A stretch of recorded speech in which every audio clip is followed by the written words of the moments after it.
People love to say success comes from talent or luck. That's what they tell themselves so they can sleep at night without asking how much a person truly gave up to get there.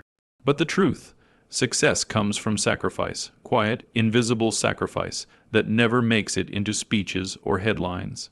I built my business with my hands before I ever built it with money. I remember the first night clearly. A cold floor, a flickering desk lamp, one borrowed chair. I had no employees, no investors, and no safety net. Just a head full of ideas and a heart heavy with fear. I worked until my fingers cramped and my back locked into place. When exhaustion hit, I didn't rest. I leaned harder because resting meant failing. That was 42 years ago. Back then, your mother was pregnant with you, and every contract I chased wasn't about ambition. It was about survival. I wasn't chasing luxury. I was chasing stability. I wanted a home where the heat stayed on through winter. I wanted food that didn't require counting every dollar. I wanted my child to grow up believing that his father could protect him from the world. There were nights I slept in my car because I couldn't afford both gas and rent. I skipped meals so the business could keep running. I shook hands with men who looked down on me and smiled through their insults because pride doesn't pay bills. I swallowed humiliation the way others swallowed wine, often and without ceremony. And slowly, painfully, something began to grow. The first real client came after 3 years of rejection. I remember staring at the signed contract like it might disappear if I blinked. I didn't celebrate. I went back to work, because when you build something from nothing, fear never leaves. It just becomes quieter. By the time you were old enough to walk, the business had 3 employees and more debt than profit. I worked 14-hour days and came home long after bedtime. You'd be asleep on the couch, your small chest rising and falling, clutching a toy car in your hand. I'd stand there watching you, afraid to wake you, afraid to miss even that small moment. People called me distant. They said I chose work over family. What they never saw were the school plays I listened to from the parking lot because I couldn't leave a client meeting. The birthday candles I watched through a video call because a deal was on the line. The nights I cried alone because I wondered if you'd hate me one day for all the moments I missed. Your mother understood. She carried the weight I couldn't. When she passed, part of me died with her. The business didn't stop, but I almost did. You were 16 when I brought you into the office for the first time. I showed you the production floor, the accounting books, the warehouse I once cleaned myself at midnight. I told you stories about mistakes that almost destroyed us. I wanted you to understand that this place wasn't just profit. It was memory. Pain, survival, you nodded, you listened, or at least I thought you did. I paid for your education. Not just tuition, internships, mentors, introductions. I opened doors I had to break down myself. I didn't hand you authority. I handed you opportunity. There's a difference, though many people pretend there isn't. You came back with confidence. Too much of it. You wanted to change everything immediately. You talked about growth like it was a switch you could flip. You wanted power before understanding process. When I tried to slow you down, you called me outdated. When I warned you about risk, you called me afraid. Maybe I was afraid, not of failure, but of watching something I built with my life turned into a toy by someone who hadn't paid the price. The day you asked me to sign the business over to you, you didn't ask like a son. You asked like a man collecting a debt. You've had your time.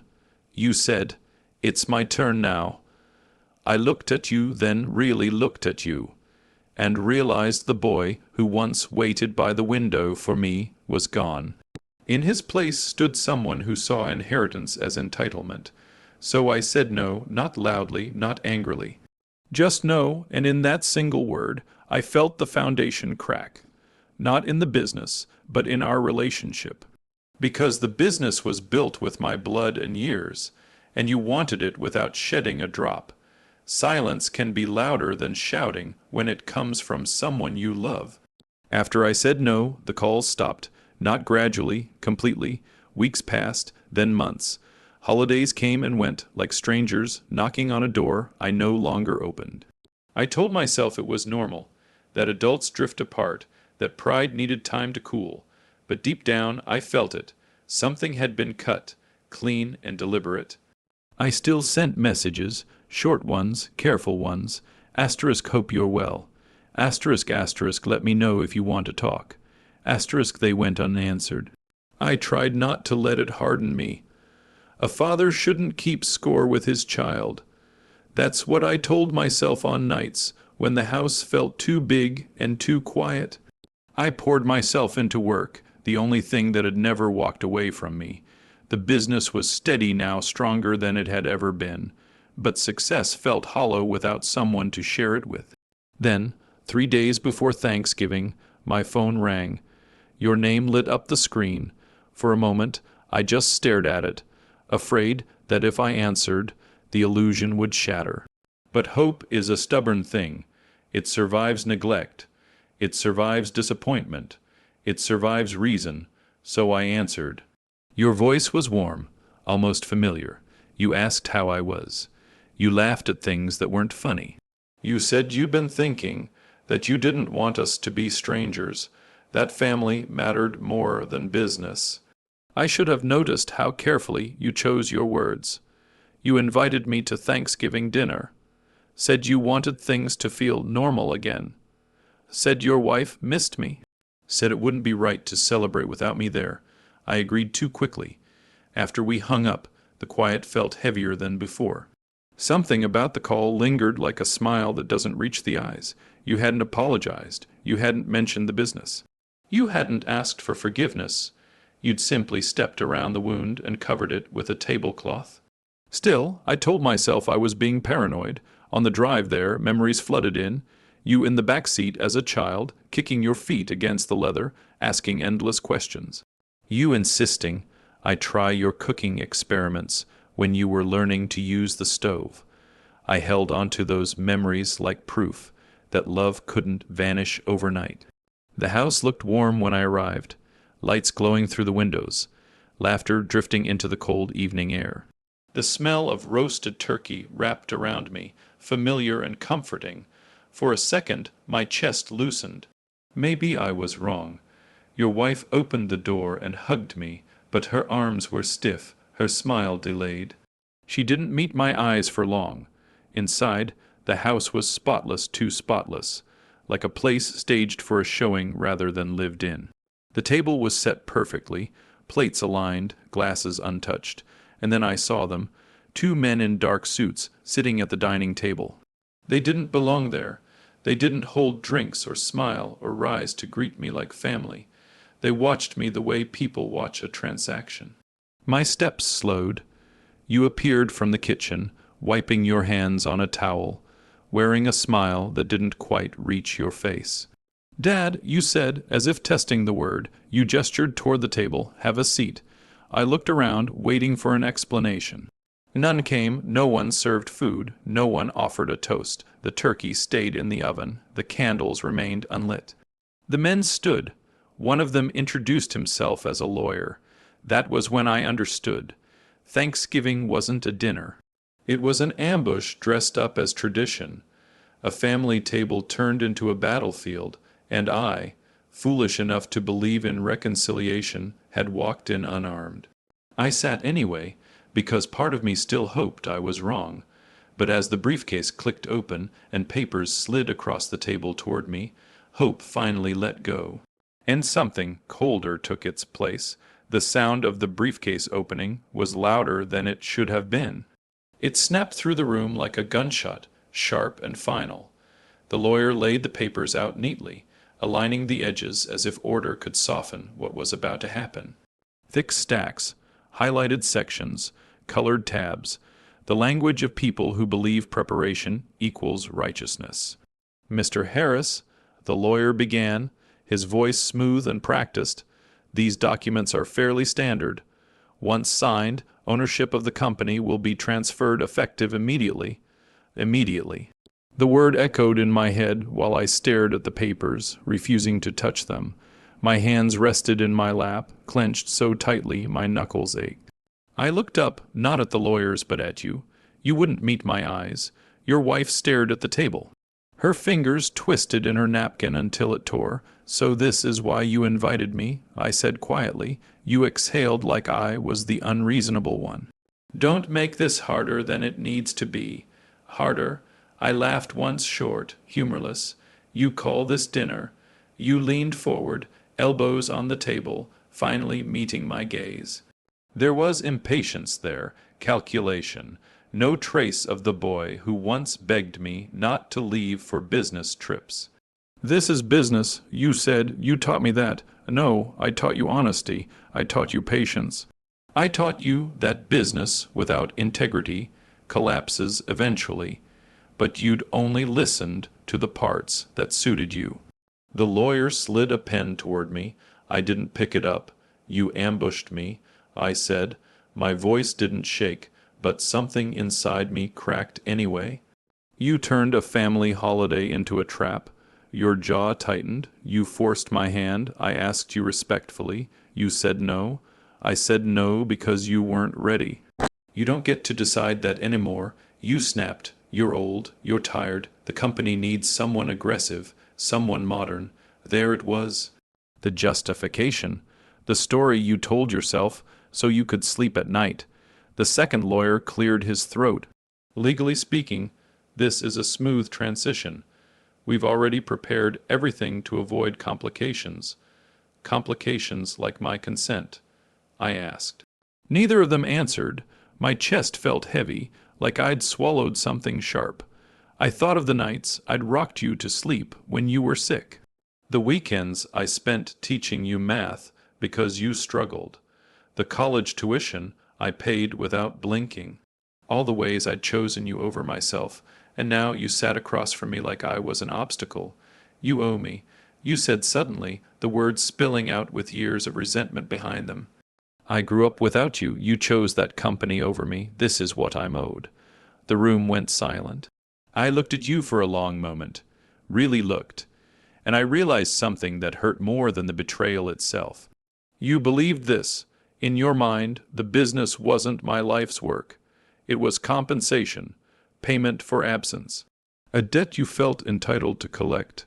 I gave you everything I had. I said softly, "No." You replied. You gave me leftovers. That was the knife. The lawyers shifted uncomfortably. Even they could feel it, the line that had just been crossed. But they didn't intervene. They were here to witness a signature, not a soul breaking. I reached for the papers. Your shoulders relaxed just a little. I flipped through them slowly. Every page was a reminder of how carefully this had been planned. How long you'd been waiting. How confident you were that I'd crumble under pressure. I stopped at the final page. Signature line waiting, the pen still untouched. Then I laughed, not loudly, not bitterly. I laughed because in that moment, something inside me finally let go. Fear, guilt, obligation. "All the things you'd been counting on, you know," I said, pushing the papers back toward the lawyers. "This would have worked." Your eyes widened. "Then sign." I leaned back in my chair, calm as I'd ever been. "You guys are too late." The words hung in the air, heavy and unfamiliar. Too late for what? You didn't know yet, but you were about to. For a moment, no one spoke. The lawyers exchanged a glance. The kind professionals share when something unexpected enters the room. You frowned, confused, irritated, already reaching for anger because confusion didn't suit you. "What do you mean, asterisk, too late, asterisk?" you asked. I didn't answer right away. I took my time, the way I used to when negotiating deals. Silence makes people nervous. I'd learned that lesson the hard way, decades ago, when nervous men tried to rush me into bad decisions. One of the lawyers cleared his throat. "Mr. Harris, ownership records show you as the sole proprietor." "Not anymore," I said calmly. That was when the room changed. The first lawyer stiffened. He reached for his tablet, fingers moving faster now, urgency replacing confidence. The second pulled out his phone, scrolling. Then pausing, scrolling again. You laughed once, sharp and dismissive. This is some kind of stunt. You're trying to scare us. I met your eyes. There was no anger left in me. Just truth. I didn't do this to scare you, I said. I did it to protect what I built. I told them everything. 3 months earlier, shortly after you demanded the business, I'd made a decision. Not in anger, not in revenge. In clarity, I transferred the company into an irrevocable trust. I appointed an independent board. I separated daily operations from ownership. Every safeguard I'd once postponed out of sentiment, I'd finally put in place. Not because I didn't trust the world, because I didn't trust entitlement. The lawyer's face drained of color. These documents, he said carefully, wouldn't apply anymore. You stood up so fast your chair scraped loudly against the floor. That's impossible. You can't just.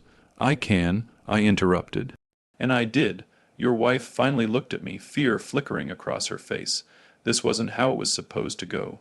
There were no raised voices, no trembling hands, no desperate old man clinging to power. Just me, sitting there, free.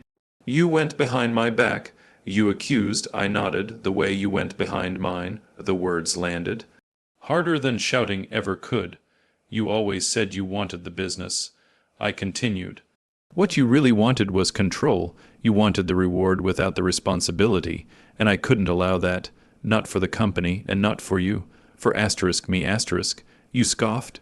You think this helps me? Yes, I said quietly, because one day, when you build something of your own, you'll understand why I couldn't hand you mine. You shook your head, pacing now. So that's it. You choose strangers over your own son. I stood. I chose the work. I said, the people whose livelihoods depend on it, the legacy that survived because I didn't treat it like a bargaining chip. I walked toward the door, each step lighter than the last. Someday, I added, my hand on the handle, I hope you invite me to dinner because you want your father there, not because you want something from him.